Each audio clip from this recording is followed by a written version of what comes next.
Hello दोस्तों, Ganga study channel में स्वागत है आपका। तो आज से स्टार्ट होगा हिस्ट्री क्लास 10 का चैप्टर 1 से लेकर पूरा 8 तक। हिस्ट्री में 8 चैप्टर है। तो पहला चैप्टर और दूसरा चैप्टर 8वां चैप्टर तक जानते हैं क्या क्या है, ठीक। टॉपिक पर जानते हैं क्या क्या पढ़ना है हिस्ट्री में क्लास 10 के लिए। तो चैप्टर 1 में पढ़ना है कि यूरोप में राष्ट्रवाद, ठीक है। और दूसरा चैप्टर में पढ़ना है समाजवाद एवं साम्यवाद। तीसरा चैप्टर में पढ़ना है हिंद चीन में राष्ट्रवाद। और चौथा चैप्टर में पढ़ना है भारत में राष्ट्रवाद। और चैप्टर 5 में पढ़ना है अर्थव्यवस्था और आजीविका। और चैप्टर 6 में पढ़ना है क्या कि शहरीकरण एवं शहरी जीवन। और 7 में पढ़ना है व्यापार एवं भूमंडलीकरण, ठीक है। और चैप्टर 8 में पढ़ना है प्रेस, संस्कृति एवं राष्ट्रवाद, ठीक है। ये 8 चैप्टर पढ़ना है क्लास 10 में, ठीक है। और ये सब इतिहास का चैप्टर है, ठीक है। और 8 चैप्टर को पढ़ना है। तो चैप्टर स्टार्ट करते हैं इतिहास से, ठीक है। इतिहास में क्या क्या था, इतिहास के बारे में पहले जानते हैं हम लोग। तो इतिहास कितने शब्द से मिलकर बना है? 2 शब्दों से मिलकर बना है। इति जो हास, इति का मतलब होता है क्या, ऐसा अवश्य ही। और हास का मतलब होता है कि घटना हुआ होगा, ठीक है। तो ऐसा अवश्य ही घटना हुआ होगा, ठीक है। यानी इतिहास किसे कहते हैं? अतीत के अध्ययन को इतिहास कहते हैं। अतीत मतलब यानी पुरानी बात, अध्ययन मतलब जानकारी प्राप्त करना। तो हम लोग पढ़ते आए हैं कि अतीत के अध्ययन को ही इतिहास कहते हैं, लेकिन ऐसा कोई बात नहीं है। लेकिन अगर मान लिया जाए कि अगर कोई कह दिया कि हमारे माता या पिता या दादा या दादी अगर कोई भी घटना मतलब कोई भी काम किए तो उसका साक्ष्य में प्रमाण रहेगा तभी तो इतिहास बनेगा चल के।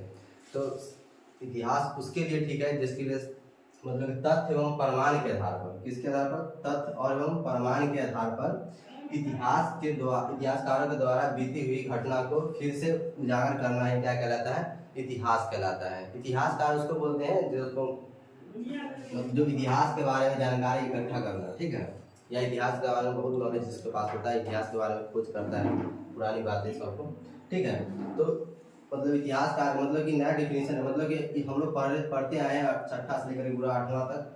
अब इसमें कुछ नया जानकारी प्राप्त करते हैं कि तथ्य और प्रमाणों के आधार पर इतिहासकार के द्वारा बीती हुई बात को मतलब बीती हुई घटना को फिर से उजागर करना है क्या कहलाता है? इतिहास कहलाता है।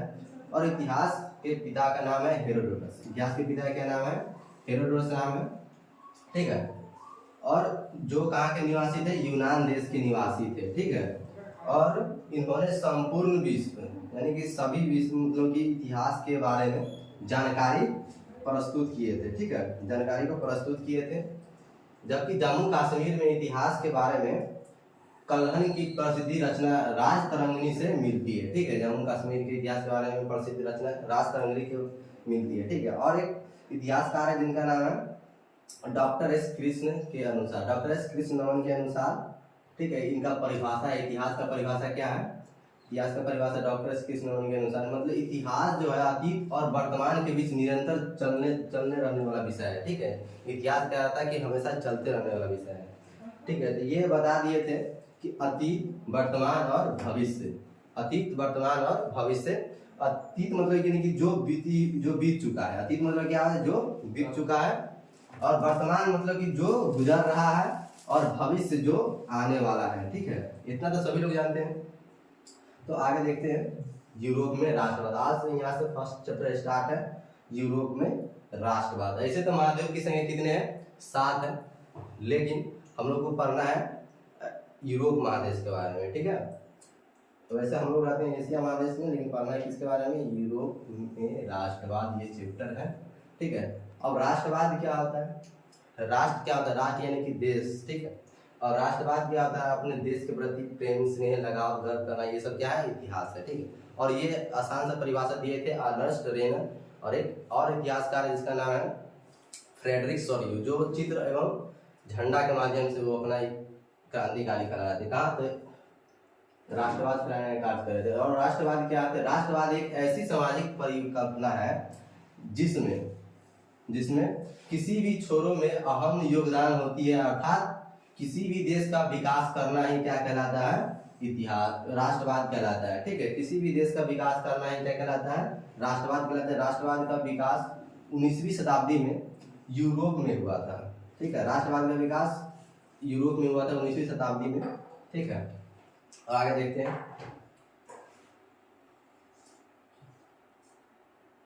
और राष्ट्रवाद और क्या होता है, मतलब कि जो अपने देश के प्रति सोच और लगाव की भावना का विकास करता है उसे राष्ट्रवाद कहते हैं, ठीक है। और जिस व्यक्ति में ये भावना पनपती है उसे क्या कहते हैं, राष्ट्रवादी कहते हैं, ठीक है। राष्ट्रवाद और राष्ट्रवादी समझ में आ गया कि जो अपने देश के प्रति सोच और लगाव की भावना का विकास करता है उसे राष्ट्रवाद कहते हैं, और जिस व्यक्ति में ये भावना पनपती है उसे राष्ट्रवादी कहते हैं, ठीक है। अब आते हैं 1789 की फ्रांस क्रांति का मुख्य कारण या मुख्य उद्देश्य, ठीक है। तो 1789 की फ्रांस क्रांति के मुख्य उद्देश्य, यूरोप में ही एक देश है जिसका नाम है फ्रांस। जिस प्रकार एशिया में 12 देश है उसी का यूरोप में एक देश है फ्रांस, ठीक है। 1789 ईस्वी के फ्रांस की क्रांति का मुख्य कारण क्या है? तो 1789 ईस्वी के फ्रांस की क्रांति का मुख्य कारण है कि राजनीति, आर्थिक, सामाजिक, बौद्धिक कारण को माना जाता है, ठीक है। ये 1789 के क्रांति के ये सब प्रमुख कारण है।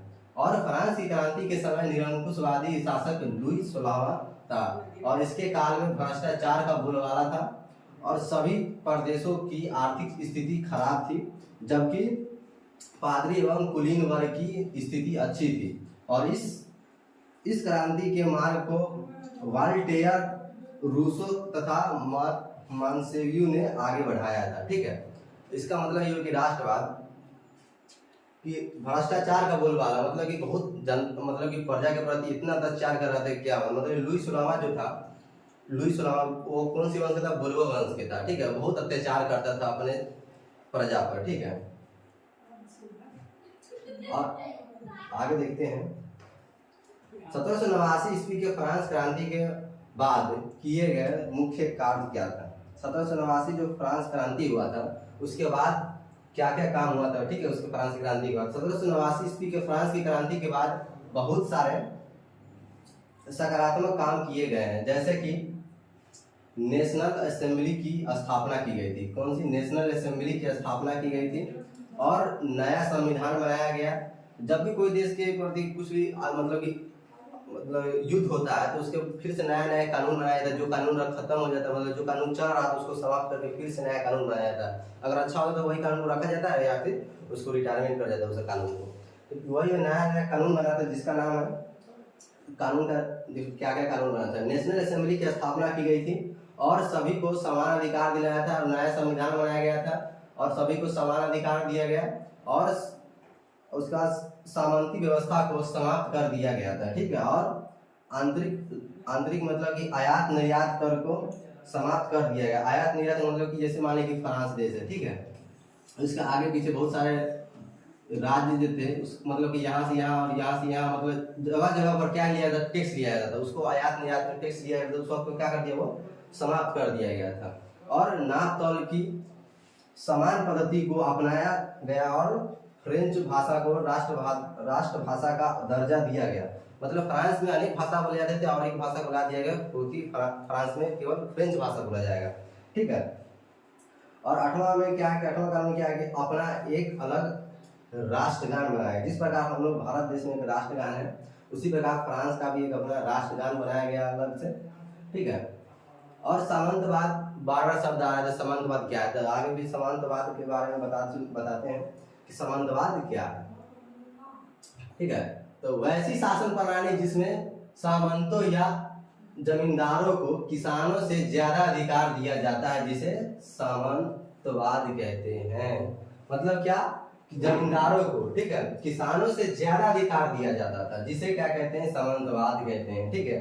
और मध्यम वर्ग क्या है, मध्यम वर्ग से आप क्या समझते हैं, ये क्वेश्चन आता है कि मध्यम वर्ग से आप क्या समझते हैं, कि समाज में रहने वाले वैसे लोग जो अपना जीवन निर्वाह छोटे छोटे व्यापार और नौकरियों के माध्यम से करते हैं उसे मध्यम वर्ग कहते हैं, ठीक है। जो लोग नौकरी वोकरी करते हैं वो सब मध्यम वर्ग के अंतर्गत आते रहते हैं, ठीक है। और अगला नेक्स्ट क्वेश्चन है कि सर्वहारा वर्ग से आप क्या समझते हैं, ठीक है। तो सर्वहारा वर्ग क्या होता है, तो समाज में रहने वाले वैसे लोग, ठीक है, जिसमें गरीब, किसान, मजदूर शामिल होते हैं उसे सर्वहारा वर्ग कहते हैं, जिसके पास पूंजी का अभाव होता है तथा जिसकी स्थिति दयनीय होती है। दयनीय मतलब समझ रहे हैं, ठीक है। और क्या चीज का अभाव होता है, उसमें पूंजी का अभाव होता है। किसमें? पूंजी का अभाव होता है, ठीक है। नेक्स्ट क्वेश्चन बनता है क्या कि साम्राज्यवाद क्या है। साम्राज्यवाद क्या है? तो जब कोई बड़ा देश किसी छोटे देश पर जबरदस्ती अपना अधिकार जमा लेता है, जिसे साम्राज्यवाद कहते हैं। साम्राज्यवाद का शाब्दिक अर्थ होता है शोषण करना। ठीक है, साम्राज्यवाद का शाब्दिक अर्थ क्या होता है? शोषण करना होता है। क्या होता है? शोषण करना। साम्राज्यवाद जब कोई बड़ा देश यानी शक्तिशाली देश किसी कमजोर देश पर क्या करता है? अपना शोषण करके क्या करता है? मतलब कि अधिकार जमा कर लेता है। ठीक है, तो उसके बाद क्या होता है कि नेपोलियन बोनापार्ट। नेपोलियन बोनापार्ट के बारे में आगे पढ़ना है। नेपोलियन बोनापार्ट फ्रांस में आया था। तो नेपोलियन बोनापार्ट का जन्म कब हुआ था? 15 अगस्त। नेपोलियन 15 अगस्त 1769 में से 15 अगस्त 1769 में इनका जन्म हुआ था। और बचपन का नाम इसको नेपोलियन दी बोनापार्ट था। नेपोलियन बोनापार्ट का बचपन का नाम नेपोलियन दी बोनापार्ट था। और फ्रांस की क्रांति में सेनापति के रूप में काम कर रहा था। और इतिहास में नेपोलियन को विश्व के सबसे महान सेनापतियों में से गिना जाता था। ठीक है, किसको? नेपोलियन बोनापार्ट को।